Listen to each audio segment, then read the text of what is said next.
who stood up with me here today and who preceded me onto this podium. One of the most disconcerting, alarming features of this pandemic response has been this war against doctors of conscience.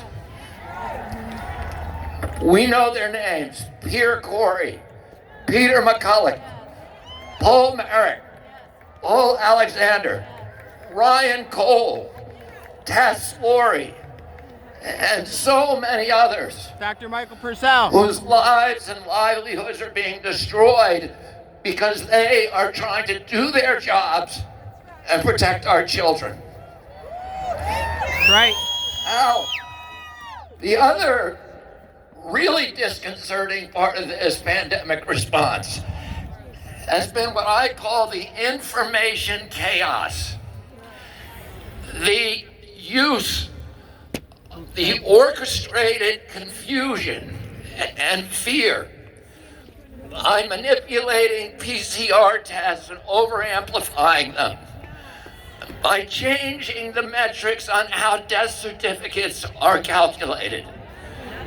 The complete absence of any good information on case fatality rates or infection fatality rates or all the things that our public health agencies ought to be telling us so that we can individually, with our physicians, evaluate the risk and treatment and prophylactic protocols. We weren't given any of that information. The information that we were given was badly manipulated. And so now we're left saying, what really happened? We weren't told, for example, that there was a stage stratified risk. People who are over 70 are 1,000 times more at risk from COVID than those under 70, and that children have a statistically zero risk. We were manipulated, and the press was manipulated in telling us all that every American faced the same threat as elderly people. And that meant that we could not have a rational response that protected the vulnerable and protected people in our livelihoods, our culture, our political freedoms, our constitutional rights, and our values, which are all ultimately public health issues. Now, the one data point that in all of this confusion, the fog of war that they created and orchestrated to sow confusion, to sow fear, to make us compliant. The one data point that everybody should know and that we have to regard as reliable because it's the data point that Pfizer gave in its submission to FDA to get its license. We know a lot about the Pfizer vaccine, more than any of the other vaccines, because the Pfizer vaccine is the only vaccine that has a license. And until they get that license, they do not have to produce their data. So the only data we really have that's reliable is the Pfizer data. And by the way, there's 500,000 pages of granular data which Pfizer and FDA have refused to produce because they say it's too burdensome. These are the data that they reviewed for 108 days, but they say they can't show it to us for 55 years.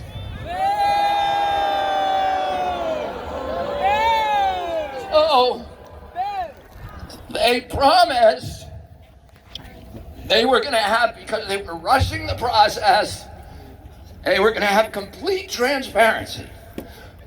What they meant is they're going to have complete transparency in 55 years. But we want it now. Oh.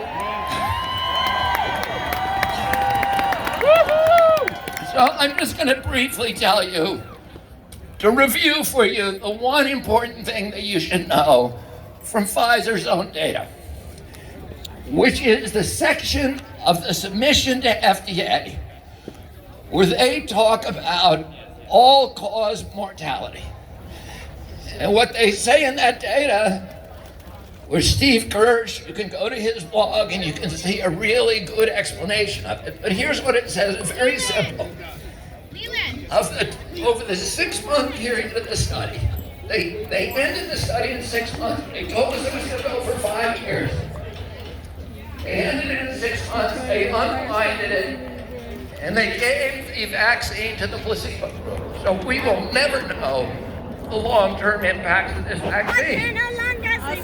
But here's what they said. What happened in those 6 months? Of the 22,000 people in the vaccine group, 17 of them, or 21 of them died over the 6-month period. Of the 22,000 people in the placebo group, only 17 died. What that means, if you extrapolate it and consider it reliable, which Pfizer says it is a reliable predictor of the performance of this vaccine, what that means, and this conclusion is inescapable, that if you take the vaccine, you have a 21% increased chance of dying over the next 6 months. Now, what happened was, in the vaccine group, 1 person died of COVID, of the 22,000. In the placebo group, 2 people died from COVID. That allowed Pfizer to tell the FDA and the American people that this vaccine is 100% effective. Because 2 is 100% greater than 1. And that is a metric called relative risk. It is a deceit. The important thing for people to understand is absolute risk. And here's what absolute risk tells us. They have to give 22,000 vaccines to protect 1 person from death from COVID. And if you're going to give 22,000 vaccines to prevent 1 death, you better make sure the vaccine doesn't kill anybody. Because if it kills 1 person, you have canceled out all the benefits. True. But as we saw, 21 people died in the vaccine group and only 17 in the placebo group. So where did those excess deaths come from? The answer to that question is heart attacks. In the vaccine group, there were 5 fatal heart attacks in the 6-month period among those 22,000 people. In the placebo group, there was 1 fatal heart attack to the 22,000 people. So what that means is, if you take the vaccine, you're 500% more likely to die of a heart attack over the next 6 months than if you don't. Before we appointed 1 man to be the science.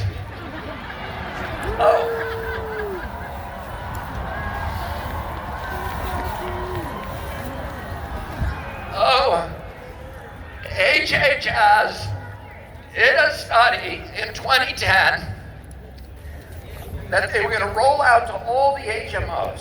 They studied 1 HMO, which is the Harvard Pilgrim, which is up in New England. They were Harvard scientists 11 years ago. Now they're telling you it is overestimating vaccine increase. Those 20,000 people didn't really die of the vaccine. Those 100,000 people weren't really injured. Well, there are a lot of studies that show that theirs doesn't work. I can say that. There's not 1 scientific study that shows that it overcounts vaccine injury. Every Every study shows it undercounts them. I'm 50%, 80%, 90%, 99%. No, if somebody tells you from the press, theirs can't be counted on because it overestimates vaccine injury, say, show me the study. They cannot. There is no study that does that.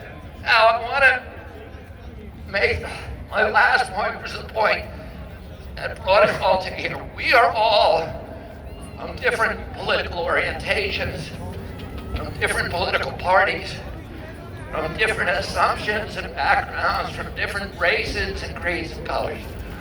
We are here for one reason. We love the United States of America. Woo! That's right. Love our kids.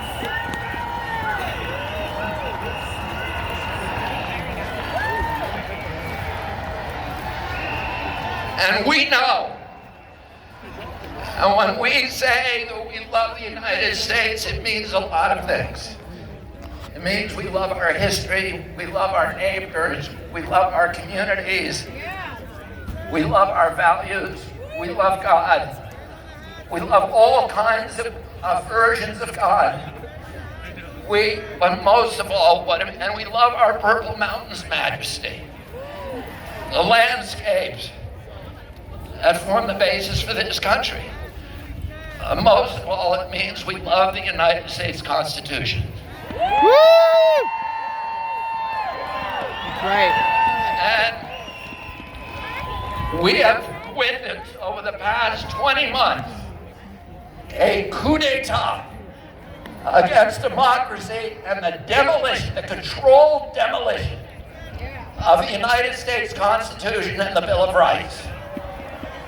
And starting with the censorship. And James Madison, John Adams, Thomas Jefferson all said the same thing. We put freedom of speech in the First Amendment because all of the other rights that we were trying to protect relied on that right. If you give government the license to silence its critics, you have given them the capacity to commit any atrocity they want and to obliterate all the amendments and rights of the Constitution. So as soon as they got rid of freedom of speech, they went after freedom of religion. They closed every church in this country for a year with no regulatory process, no public hearing, no demonstration of science, no scientific citation to show that it was going to do any good. They kept the liquor stores open as essential businesses. And I remind you that liquor stores are not mentioned in the United States Constitution, and churches are. They took away our property rights. They closed 1 million businesses with no due process, no just compensation. They took away jury trials. The Seventh Amendment says no American shall be deprived of a right to a trial before a jury of his peers in cases or controversies that exceed $25 in value. There is nothing else. That's all it says. There's no pandemic exception. That's right. There's no war exception. There's no any exception. And yet they have passed, I won't even say a rule, just because there was no rulemaking. It's a policy. And you cannot sue any company, any of these large multinational corporations that claim to be involved in countermeasures. No matter how reckless their behavior, no matter how negligent their conduct, no matter how grievous your injury, you cannot sue that company. They have a license. These are criminal companies, by the way. These are serial felons. The four companies that make all of our U.S. vaccines for the children's program, Pfizer, Glaxo, Sanofi, and Merck, have paid $35 billion in criminal penalties for hundreds of violations and damages in the last 10 years. These are the companies that gave us the opioid crisis. It kills 56,000 children a year. More American kids every year than the Vietnam War killed in 20 years. These are not good citizens. These are criminal enterprises. And now you're taking away any economic or legal incentive for them to behave. What do you think they're going to do? Do you think they found Jesus suddenly and they're going to take care of us and our children, that they're suddenly concerned with public health? No. They took away due process rulemaking. They've taken away our right to be free of warrantless searches and seizures for this very intrusive track and trace surveillance, etc. So, we are watching something now that I never believed that I would see in my lifetime. That I read in Orwell and Kafka and Aldous Huxley, this dystopian science fiction novels that one day the United States would be overtaken by fascism. Fascism, incidentally, is defined, Mussolini defined it as a merger of state and corporate power. And orchestrated by Tony Fauci. So,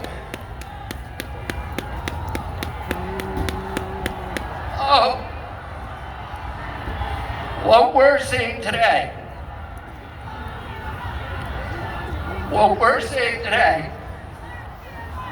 is what I call turnkey totalitarianism. They are putting in place all of these technological mechanisms for control we've never seen before. It's been the ambition of every totalitarian state from the beginning of mankind to control every aspect of behavior, of conduct, of thought, and to obliterate dissent. None of them have been able to do it. They didn't have the technological capacity. Even in Hitler's Germany, you could cross the Alps into Switzerland. You can hide in an attic like Anne Frank did. I visited in 1962 East Germany with my father and met people who had climbed the wall and escaped. So it was possible. Many died doing it, but it was possible. Today, the mechanisms are being put in place that will make it so none of us can run and none of us can hide. Within 5 years, we're going to see 415,000 low-orbit satellites. Bill Gates says his 65,000 satellites alone will be able to look at every square inch of the planet 24 hours a day. They're putting in 5G to harvest our data and control our behavior. Digital currency that will allow them to punish us from a distance and cut off our food supply. Vaccine passports. You have a series of rights, as flawed as our government is. You can still go out and go to a bar, you can go to a sporting event, you can get on a bus or an airplane and you can travel. You have certain freedoms. You can get educated, etc. The minute they hand you that vaccine passport, every right that you have is transformed into a privilege contingent upon your obedience to arbitrary government dictates.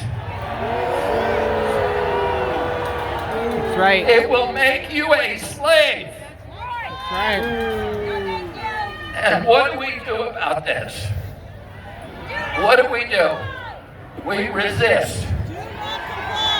I'm going to tell you 3 rules that you all need to know and memorize. Number 1, every power that government takes from us, it will never relinquish voluntarily.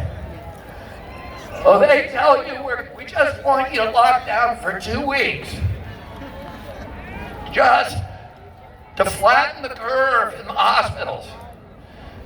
But then 20 months later, they still have us locked down. And even when they give up, when they close the lockdowns and let us go back to normal, they are not relinquishing the power to do it to you again and again and again. They now have that power, and they will never let it go until we make them let it go. Number two, every power they take from us, they will ultimately abuse to the maximum extent possible. Number three, nobody in history of the planet has ever complied their way out of totalitarian control. Woo! That's true. Every capitulation is a signal to the oppressors to impose new forms of torment or torture or compliance or obedience. Every time you comply, you get weaker. The hill that you're going to die on is the hill that you're on right now. And they're coming for our children. And I don't want to die. And every time they push you back, when you say yes, because you think, if I just do this, we can all return to normal. Every time they talk you and fool you into bullies cannot be appeased. It just encourages them to new forms of torture and torment. Every time you say yes, you're getting pushed back to a weaker position. That's why we need to resist today. You, all of you in the crowd, I thank you, I love you. You came out on this cold, cold day to do your duty for the United States of America. Let's go and fight for freedom. And let's return to our build back for our children. The America that our children, our parents fought and died for. Thank you very much.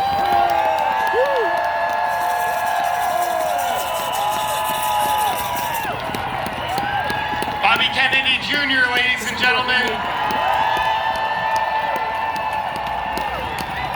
Let's do it.